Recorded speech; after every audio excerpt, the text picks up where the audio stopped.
Oh, it comes out right on y'all's. On mine, it looks backwards. Oh, okay. I didn't know that. What do you mean it looks backwards? It on my screen when I see myself, Badgers and Alamo Middle School is flipped, but you good. all see it the right. It's because I needed it for a Zoom, well, for one of those sessions, those super chats with the superintendent. Yeah, so we put our background, and I just never took it off.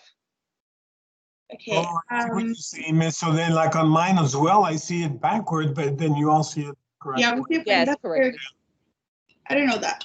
But on Zoom, you can fix it to where it's correct. So anyhow, anyway, that's a side note, Miss. How do I'm so on Google Slides. Oh, here we go.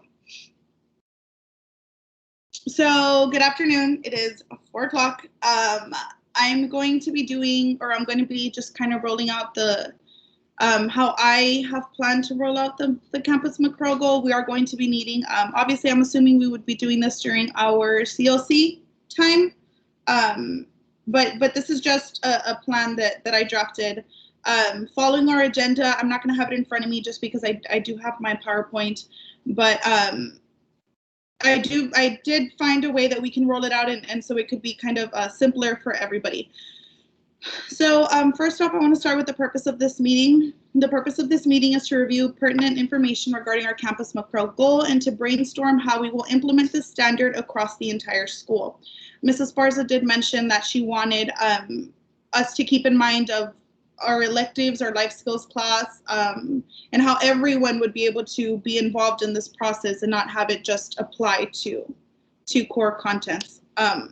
And I think in order for us to achieve this goal as a campus, it's important that we find a place and a role for everyone to play. Please feel free to chime in, give me feedback after anything that I present, just so I can know, I can make note of it on this side and so I can refine it. So essentially our McREL standard 4E that Mrs. Barza wanted us to focus on is teachers help students develop critical thinking and problem solving skills. So there are 5 ratings that we probably already know. Our lowest rating is not demonstrated. Then we have developing, proficient, accomplished, and then distinguished. So the way that I did this PowerPoint was I'm going into each level. What is developing? What do I need to do in order to get into developing? What do I need to do to get into proficient? What do I need to do to get into accomplished? And what do I need to do to get distinguished? So I'm really breaking everything down. And I have a timeline for how long it'll take us to complete this as well. So I wanted to include this right here just to kind of highlight the importance of why we need, because if we go back to our McREL standard, it says teachers help students develop critical thinking and problem solving skills. So it's important, critical thinking in this example, it makes sense, but it doesn't make sense. So it says if Jill is hungry, then she takes an afternoon snack. If Jill takes an afternoon snack, then she has a light dinner. Therefore, if Jill is hungry, then she has a light dinner. If we're following the steps correctly, essentially that's correct, but a critical thinker knows that that's not exactly where we're getting at. So this is an example we could show our teachers to show them, you have to be able to think critically and to problem solve in case something doesn't make sense. So, Mrs. Barza did mention again, and I'm saying Mrs. Barza like she's not here, did mention again that she wanted us to be able to define the critical thinking, or what is critical thinking and what is problem solving. So this was just my draft and my thoughts. I thought grade level departments can meet to research the components, again, because I would assume we would get this done through CLC. Mm-hmm. Grade level departments can meet to research the components of critical thinking and problem solving. And we give them a focus. So what does it mean to be a critical thinker? What does it mean to be a problem solver? And what types of skills are embedded within each term? They would take, our CLCs are only about 30 minutes and our planning time is about 30 minutes. So maybe they would take those 30 minutes to kind of just research, just not even get full sentences, not get any, anything lengthy, but just little things here and there. And then after, maybe the following day, everyone would meet as a department and create something that's called a word board. So the word board would include everybody's findings. Then using that word board, The department would collectively create one definition for critical thinking and another for problem solving. Now, this is where I need feedback. Would we want to, because to me, the way I understood it, and I haven't done much research on it yet, but the way I understood it, problem solving is kind of a part of critical thinking. So do you guys feel we would need to identify both critical thinking and problem solving? Or would we just need to define what critical thinking is? I'm going to allow the others to answer, because Okay. I would like, feedback from them as well. Right. So I'm not sure if anybody has, and let me just kind of rephrase that. So do you feel we would need, because the standard itself says teachers help students develop critical thinking and problem solving skills. But to me, problem solving kind of goes into critical thinking. So would we have to define those terms separate, or would we just make it like one definition for both terms? I'm not sure that we would, this is Ms. Colunga, Ms. Puga. I'm not sure that we would have to do them, I mean, they are kind of embedded. That's a good question. They are very embedded, but I think if you want to teach critical thinking skills, there has to be a process, because not all students are ready for that. Yes. Some students will just, like you said, will read that, will read the phrase that you put and know that it's not right or that it is right, but then there's some students that really need those steps. So teaching that problem solving, teaching those steps, I think they go hand in hand. So then you would say maybe just defining critical thinking alone and making problem solving a component of critical thinking? Yes. I like the way you put that. I don't know if any of our admin have an input on that.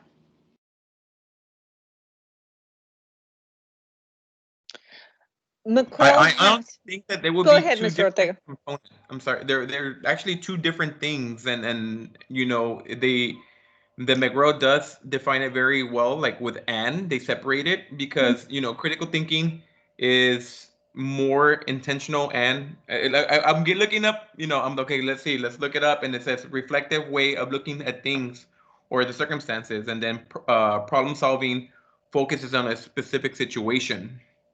So I think they're very different things. So it's best if we define one and set clear expectations for one, and then do the same thing with the other one.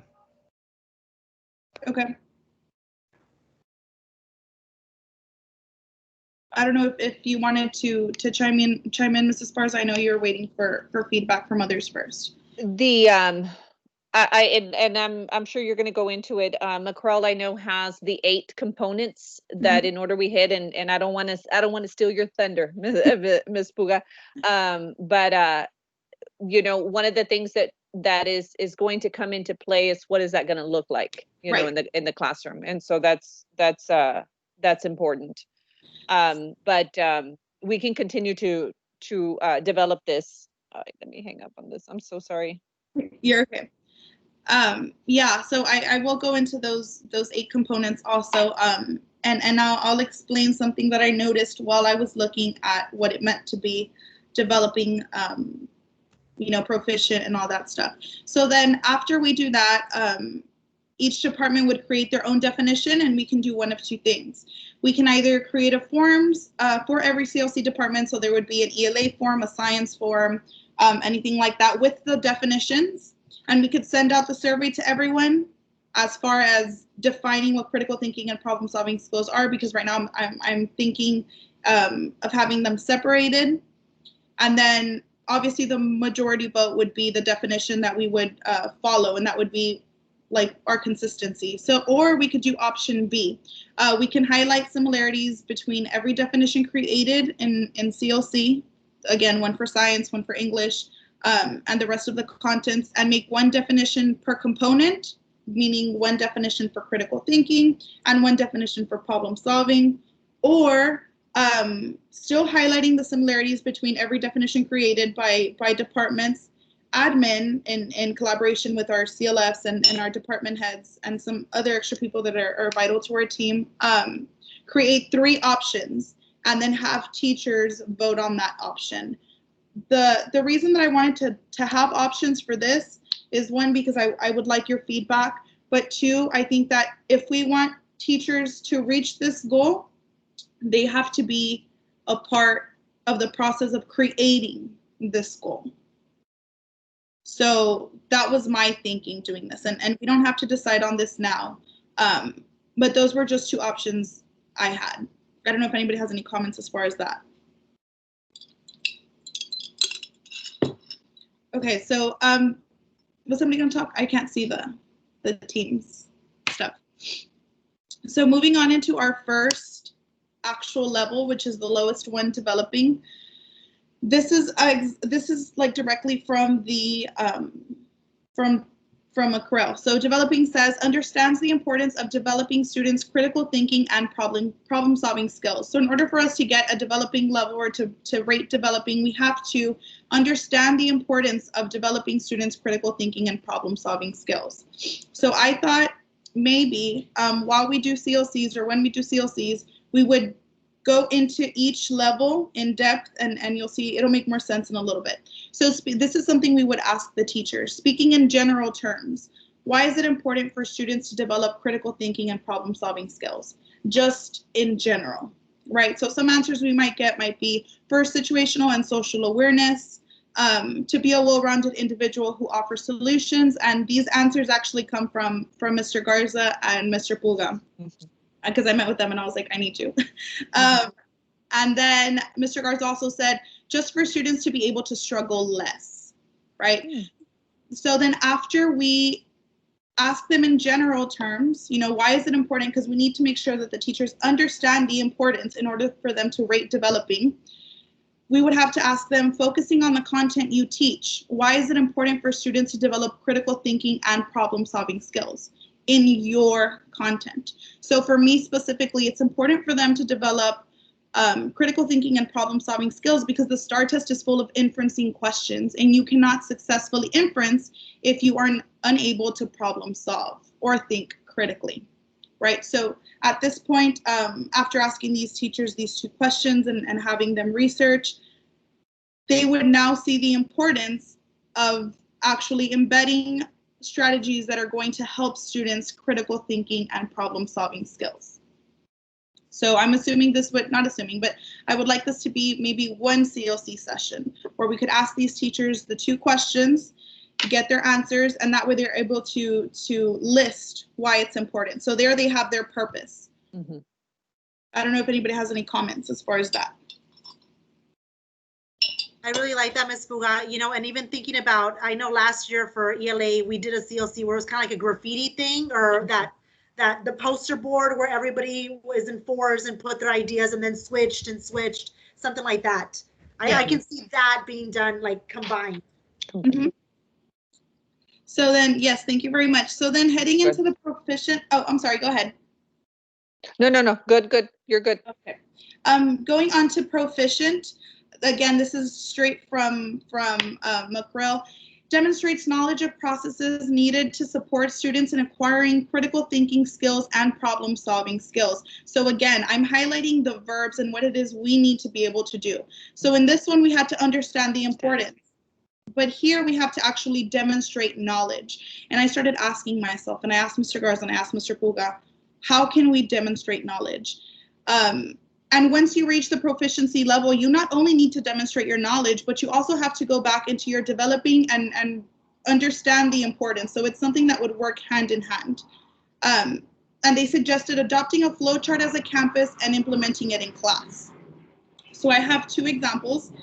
And these aren't set, these are just something that I grabbed. Adopting a flowchart for critical thinking. So the 6 keys to critical thinking. And then this is something that we would, as a campus, instill in our students. What are the 6 keys, or however many we pick and whatever it is that we pick, to critical thinking? And I liked this one because it's based on Bloom's taxonomy, which is the foundation of a lot of things we do.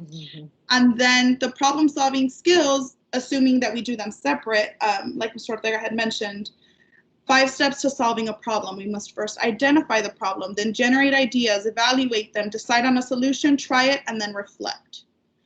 So I really liked this. I really think that adopting a flowchart as a campus and implementing it as a class would ensure that teachers would at least rate proficient, because they would understand the importance of critical thinking and problem solving skills. And then they would also demonstrate the knowledge. So as soon as they mention or as soon as they refer to one of these two charts, they would already be reaching that level. I don't know if that makes sense. Mhm. So then moving on into our accomplished. And then these are the eight components that Mrs. Sparza was talking about.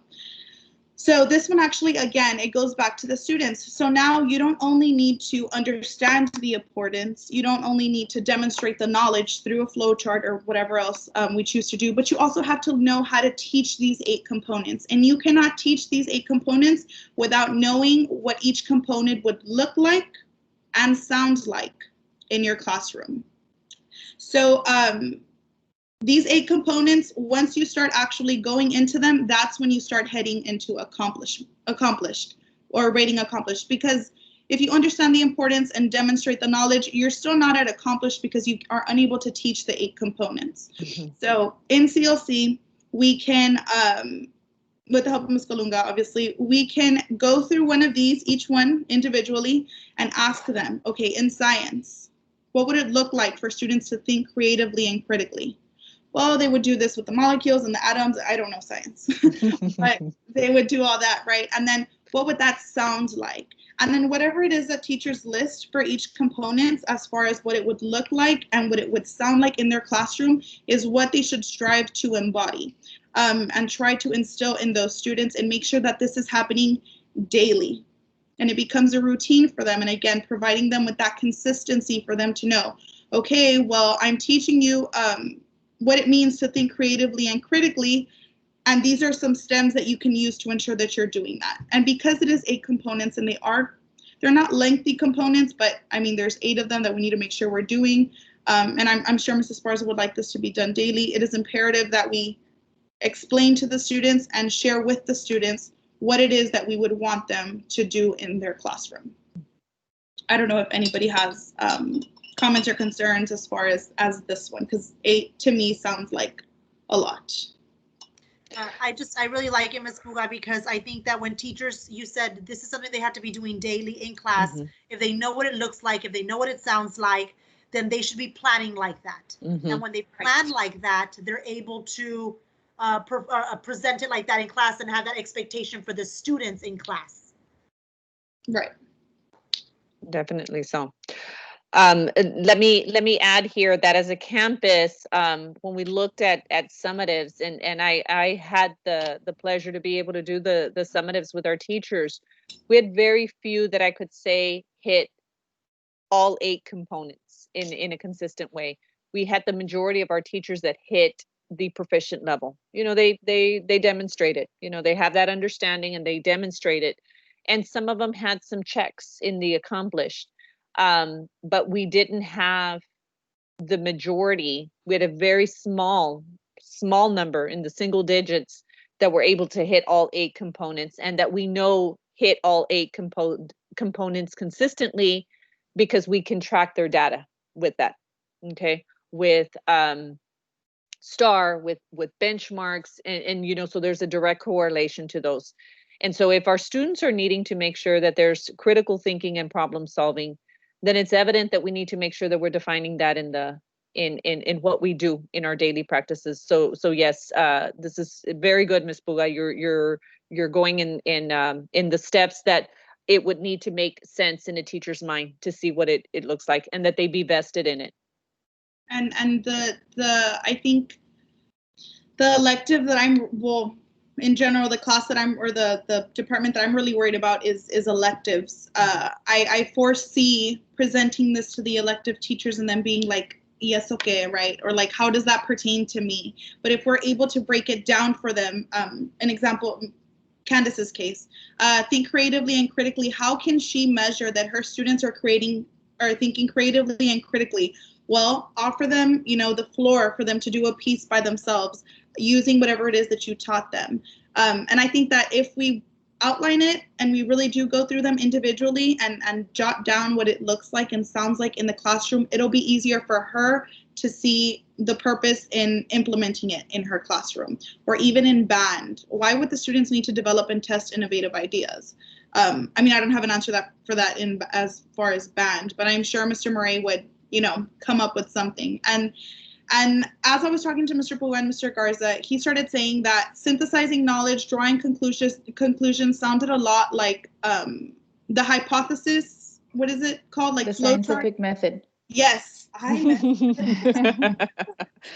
the scientific method. He's She's like, the scientist in our group. Miss Yes. Martinez is, yes. They were like, well, that sounds a lot like the scientific method. And I was like, okay, you see, so you're already starting to list down and kind of giving students something to relate to. Because there is going to be some of these components that it's going to be difficult for teachers to make connections as far as their content. It's pretty easy for the core contents in reading. I mean, think creatively and critically, inferencing, develop and test innovative ideas. When you're writing, you need to brainstorm by yourself. But it's going to be a little bit harder for our electives to do that. So I think that it's important that we go through this individually. So let me offer some feedback on that one, Ms. Puga. The good point here is that in conversations with teachers, they knew that this was going to be coming as we started this year.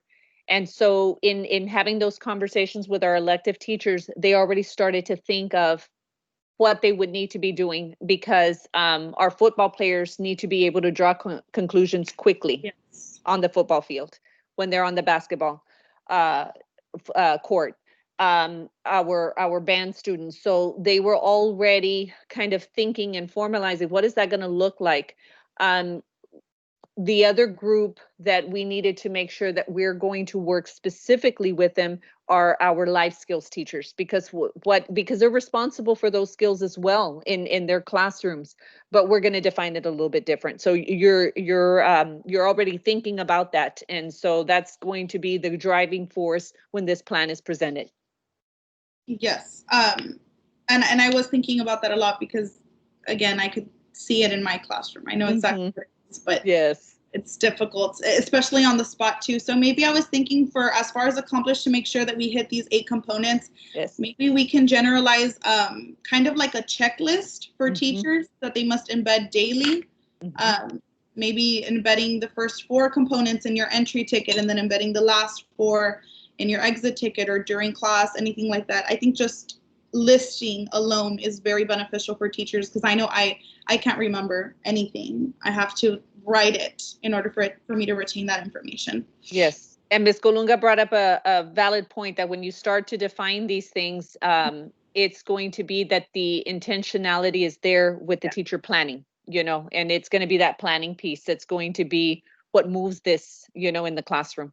Yes. Even kind of like having something up in the CLC room, like a post, once we get back to face, a poster or something that, guys, just remember when we're planning, we want to target these or target this, or, Yes. Yes, definitely. I agree. And then distinguish is what we're all hoping to get.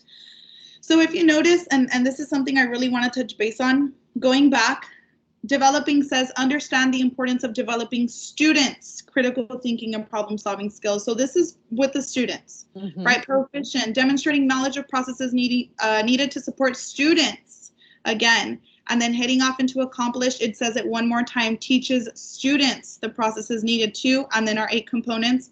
However, in distinguished, it's different. It does not deal with students. It actually, expands into teachers. So you must encourage and assist teachers. So not only do you have to do understand the importance, not only do you have to demonstrate the knowledge, not only do you have to teach the 8 components to the students, but in order for you to receive a rating of distinguished, you must encourage and assist teachers.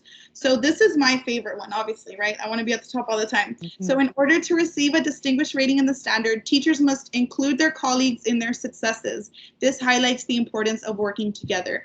And I think if we word it like that, or maybe not like that, right? But if we word it in such a way where we're highlighting collaboration, which is something that we reiterate daily, and now they're seeing it as an actual like rating, and you have to do that in order for you to get that rating, then they'll be like, okay, then this really is important. Or you know what, it'll kind of give teachers that push. I know it's a little bit difficult right now with this whole e-learning stuff. I know my 7th grade colleagues are like struggling to plan during those 30 minutes. But again, it highlights the importance of working together. Mhm. I'm not sure if anybody has any thoughts on that. I'll allow others if you all have any comments. I just want to add to that, Ms. Puga, on that section, distinguished. I think sometimes as administrators, we find it a little bit challenging Mhm. because, of course, through walkthroughs, through observations, Yeah. through artifacts, evidence, all those things we have to keep in mind throughout the year. It's not just a one-shot thing where you go in and wow, the teacher did awesome. So she gets distinguished for that day.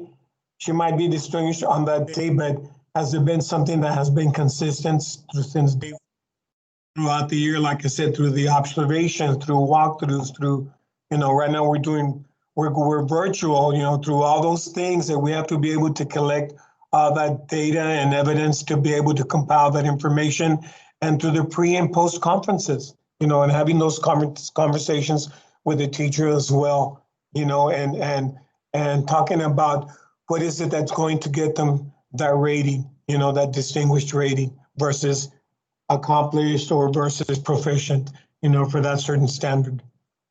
And I think you bring up a very good point, Mr. Bettis, because we think walkthroughs, and at least I know I do, and I'm sure I speak for Mr. Puga too because I've seen him. We think walkthroughs like, okay, Ms. Martinez might possibly come in here, Mr. Ortega or Mr. Perez, or even Mrs. Sparza, right? Might possibly walk in, okay, what am I going to do here? What am I going to do? But we don't do that for every class. We're doing it just because you are walking in, right? So if we push and teachers to understand that you can receive this distinguished rating, because this is the only component that you need in order to receive distinguished. You can have the understand importance, demonstrate knowledge, and teach the 8 components in your classroom in that same lesson that you're viewing. But if you're not encouraging and assisting teachers throughout the school, as far as critical thinking and problem solving, then you're not going to get that rating. You need to prove it, like you said, Mr. Perez, outside of the classroom too. And because this one highlights teachers, it has to be done during CLC or during planning time. There has to be some sort of collaboration going on there. So then the timeline. This timeline, I would say it would take about maybe 9 days in order for us to understand what the ratings are, how we reach those ratings, and in addition to that, also defining critical thinking and problem solving. I gave us 3 days for defining critical thinking and problem solving, just because we have to go with our grade level departments in order to brainstorm and get those words, and then another day to actually put those words up in a word board and kind of start drafting our definitions of them, whichever option we choose to go with. And then the 3rd day kind of just to solidify it. For developing understanding the importance, because we're going to be asking them those 2 general questions, and I think that because it is the first rating that we have to hit in order to get to the next one, we should, at least in my opinion, allot a day for teachers to answer, research that first question, in general, why is critical thinking and problem solving important? And then another day for them to find how it relates and how it'll be integrated in their classroom. Then moving on to day 6 and 7, proficient, which is adopting a flow chart. We might need a little bit more time with that, but maybe if we already go into it with an idea, and teachers just kind of add on to it, that might help. But I allotted 2 days for that. And then day 8 and day 9, the 8 components, what would it look like? What would it sound like? And then distinguished, we wouldn't spend too much time figuring out the distinguished part, because it's something that has to be done daily. But I think we would need 2 days to allot 2 days for the accomplished. What would the 8 components look like? 1 day for the first 4 components, and then another day for the next 4 components. I was going to ask, do we have a definite, or at least a tentative date for when our goals are due? Because I logged into it yesterday and it told me October 31st. I believe that was the last that we were told. I'll have to check on that to make sure, but I think that's what we were told last, October 30th, I believe. And then 30th or That's when 31st. everything is due, Ms. Puga. I know that after you messaged me, I started messaging my other CLL partners, and I was like, do we have a calendar? Where's the calendar? Yeah. You know, trying to Yeah. figure it out. And so we're waiting to see if they'll send us something, just for Okay. definite dates. But they Right. haven't sent us, right? No, didn't I check haven't that. gotten anything because I looked, and I know that I messaged at least 2 CLLs, the one from the high school at Wolverines, and then my friend from Liberty, and she's really good, the one from Liberty, and we did not get anything. I'll need to double check. A lot of information gets sent every day, so I'll have to check the Teams chat, emails, and with our EOs just to make sure. Okay, because this would essentially cover our campus goal. Now, feedback that you guys might provide for me in order for me to refine this before we present it to more people. Mr. Ortega, Ms. Martinez, do y'all have any? Ms. Colunga, Mr. Perez? I was just thinking about, I know you mentioned earlier, Ms. Puga, about the critical thinking and problem solving, how they're two different components, right? Mm-hmm. And maybe teachers can have some type of visuals in their classrooms that they can be looking at or referencing to, in case so they can be implementing those throughout their lessons and activities. I think it would be something nice that they can have like a little chart and an example. Right. And the difference between each one. And so, when they're doing their lesson throughout the morning or throughout the day, they can be incorporating some of those strategies, embedding those into their activities or their lesson or, think, pair, and share, whatever activity they're doing. Right. And they could even, for example, as they're planning through identifying each of these components, they could even define what that specific component looks like in their classroom. As you were saying earlier, Ms. Puga, it may be different for a band classroom, as a science classroom, as an ELA classroom, and so forth. And I think, thank you very much for your feedback. I think one thing that I am going to advocate for is that flow chart, because that'll allow us to be on the same page across the board. And if students, again, the consistency, implementing that in the classroom, if students see it in English, and because English is an important classroom, and then they see it again in band or anywhere else, they're like, well, but it's just band. Yeah, but you have to do things here too, and you have to, So I think the flow chart now, that again, I because of our time, the time that we're permitted, I don't know if we'll probably be able to do the flow chart. But that's why I was saying maybe we can draft one ourselves. I can find some, and then create one ourselves. Kind of, I'm real artsy, but I can't decorate, right? But the same way I did with the Badger expectations, my kids memorized them. I was super amazed. They were like, okay, B for this and A for this. And I'm like, how'd you do it? And they're like, well, miss, it spells Badger. It spells Badger. I was like, that's good. So I think if we do something like that, and I don't mind coming up with the acronym either. I mean, I don't know what else it would do, like Alamo or something. That's something that I really am going to advocate for, the flow chart, especially we're going to be defining them separately. Ms. Pua, if I could add on to that, I think it's possible because if you think about, and I know that you're more familiar with the ELA roadmaps last year when we did the critical thinking through inferencing, the level 2 questions, the level 3 questioning, all that stuff. However, with math, and we did that through social studies and we did that through ELA. So those teachers already kind of have their feet wet with that. With math and with science, we did the problem solving. So they actually used a problem solving model, did everything there. There's like a process through all that, the thinking, the breaking it down, the creating their own plan. So that was all part of their problem solving model that they did. They have their posters that they used in their classes and that they had on the tables whenever they planned. I kind of put them on the table for them there. So just some info, that way you don't feel like you're starting from scratch with that, or we're starting from scratch. We can kind of build off of that roadmap from last year as well. I completely forgot about the level 1, 2, 3, 4 questions. That's really good too, because essentially our high, what is the highest level? Is it level 3? That's why There's I level 4, but I don't think we ever, I mean, I don't know. And level 3 Oh. is kind of hard. They're really just creating their own stuff. Right.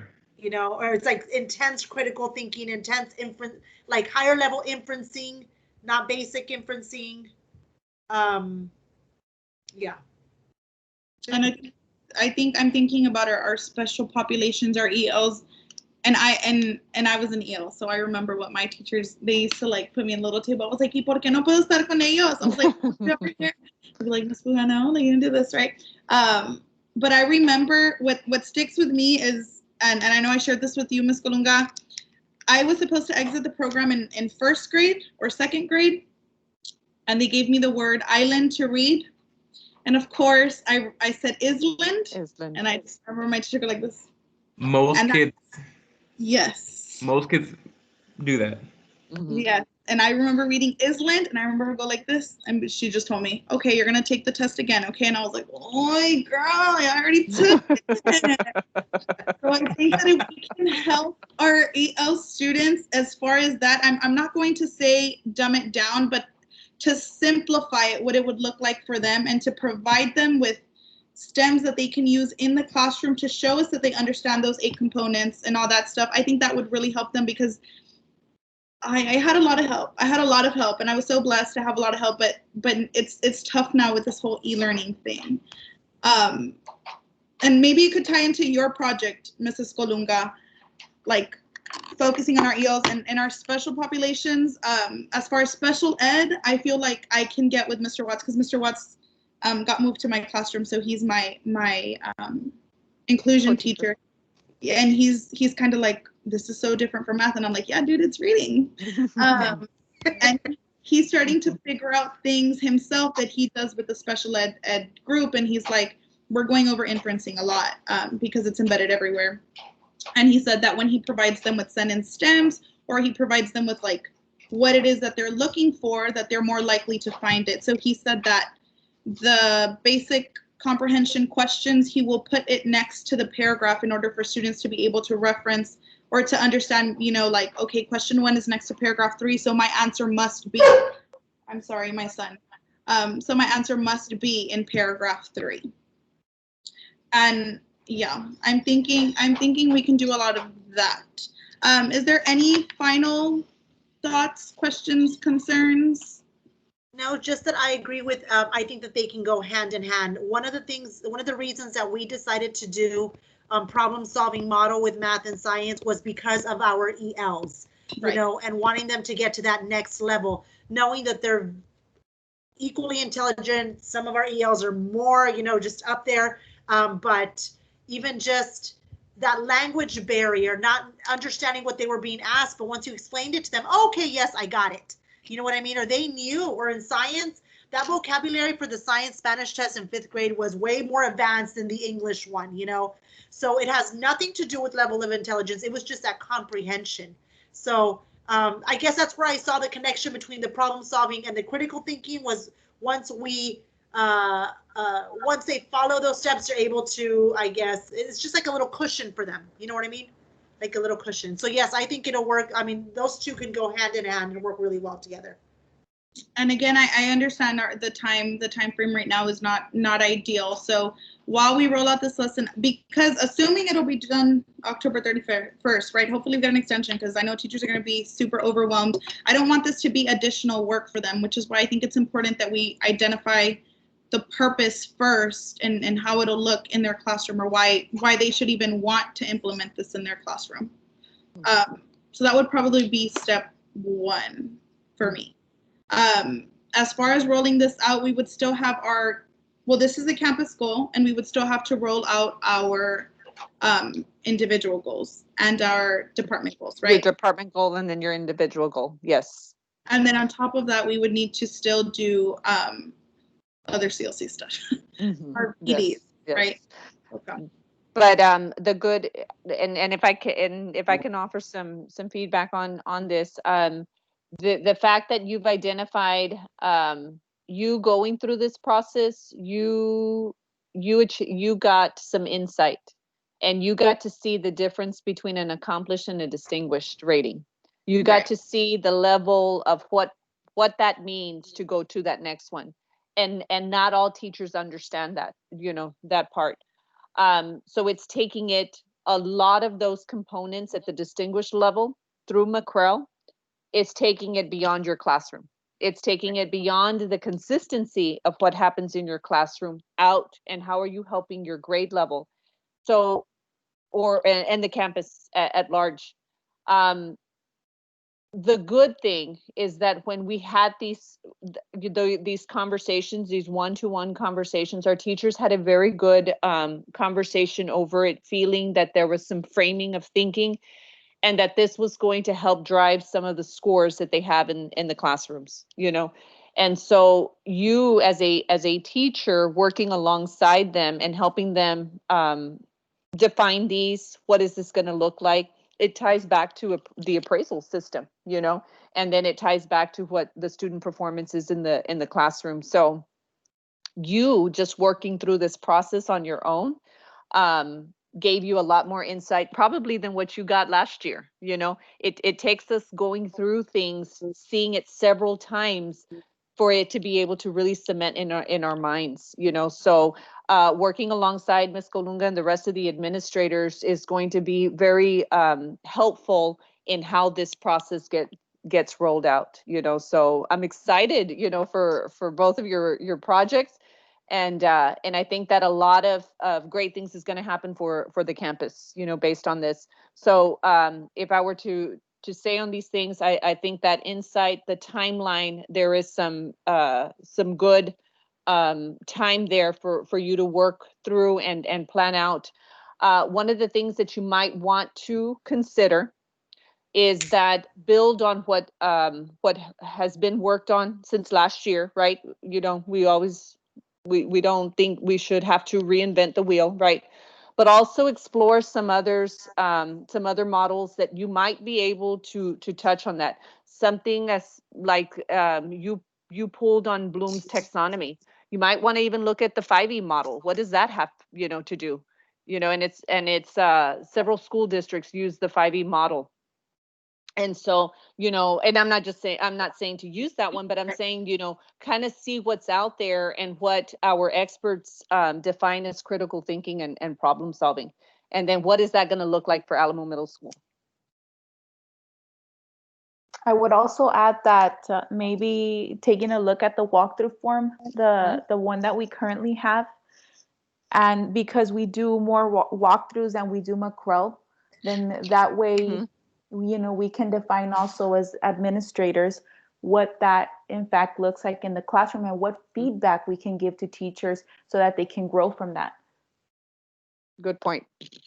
Ms. Puga, I'm going to share with you, I'm going to look for it, but when I worked at another campus, I was part of this rigor and relevance thing. It was just my principal, my assistant principal, myself, and we used to go to other schools and observe, but we would follow this rubric, and we would observe teachers, and they were master teachers, but it was always, how do you get from one level to the next? You know what I mean? And it was following this rubric. What does it look like to go from, so kind of, it's not necessarily an evaluative model, it's a teaching practice. How do I get it? Okay, I thought I was here.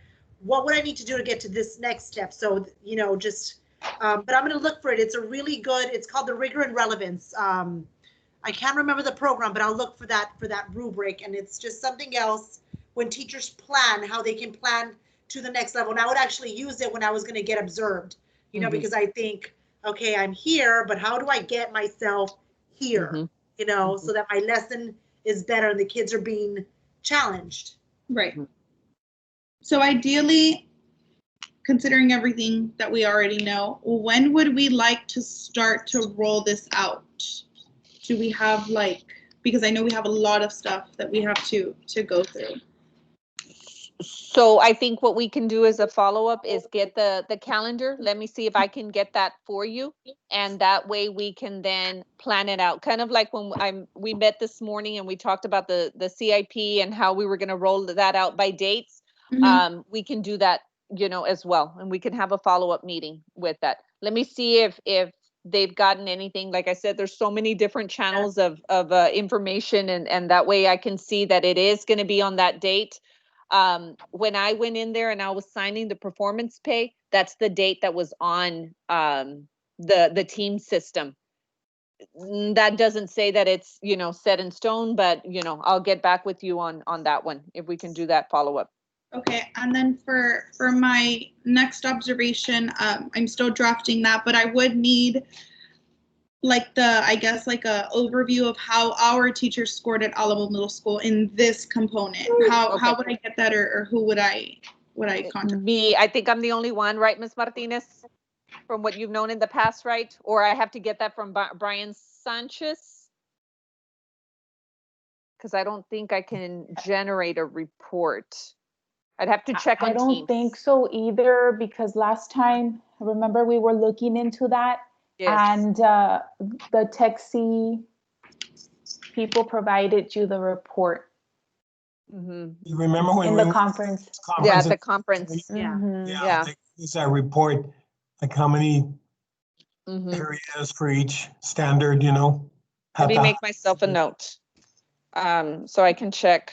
Just so I can, because I know, Mrs. Sparsa, you probably picked the standard with reason, right? Mhm. Like, so, and that's Yeah. something that I would like to know myself and to present to teachers, like, this is how we scored and this is how we need to score. Yes, that it was a reason. Yes, that one was picked. Okay. Siri, remind me to look for the Texi reports. Siri is my best friend. Yes, all the time. So does anybody have any finalized comments, questions, concerns before I end this recording here? As far as, I mean, I know it's a lot. It's a lot.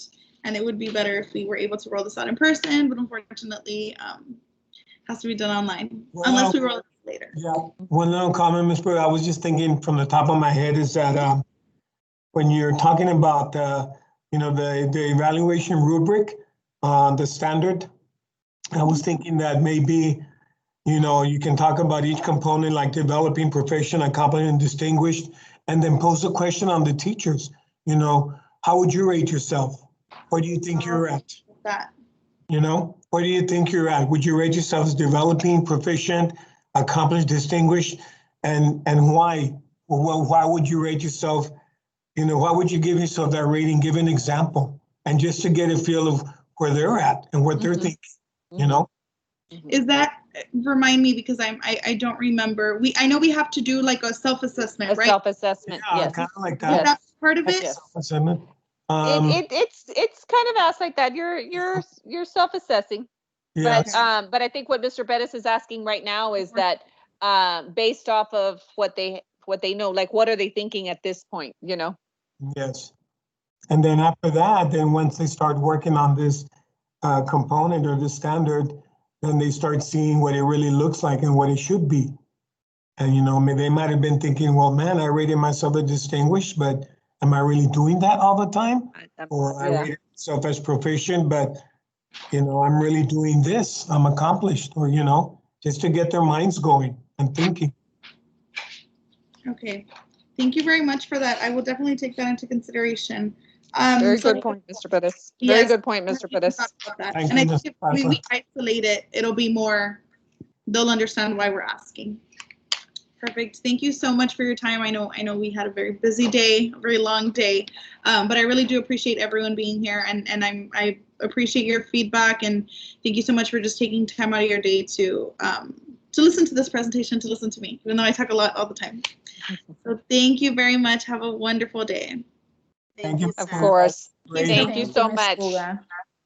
Thank you. Everyone have a great evening. Thank you. Thank you. Bye-bye. Thank you. Bye.